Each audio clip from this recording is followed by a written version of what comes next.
स्नेहा बडे बोलते. मला माझ्या याच्या आधी 2 शिबिर झाले, पण ते गोपाल शास्त्रीजींचे ते अजिबात लक्षात आले नाही. हे शिबिर एवढं चांगलं झालं की आता याच्या पुढे जेवणच करावं वाटत नाही. मी मोहिनी काकड, शेगाव. माझं हे पहिलं शिबिर आहे. छान वाटलं. माझं नाव निकिता सूर्यकांत मारोडे. मी झाशी पळशीची. आत्ता सध्या मी शेगावला राहते. हे शिबिर मी पहिल्यांदाच केलं.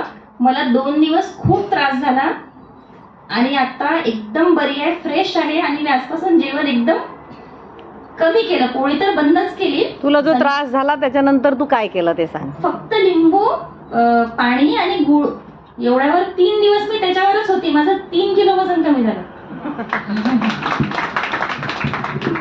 माझं नाव नीलप्रभा कडाळे. मी पहिल्यांदा शिबिर जॉईन केलं आणि आहार खूप आवडला मला आणि माझं एक किलो जवळपास 1.25 किलो वजन कमी झालं. मी विजयप्रभा ठाकरे. ताईंनी आणि स्नेहाताईंनी दोघींनी खूप मेहनत घेऊन समजावून सांगितलं, त्यामुळे हा क्लास खूप आनंदात झाला आणि प्रसन्न वाटलं. 1 किलो वजन कमी झालं.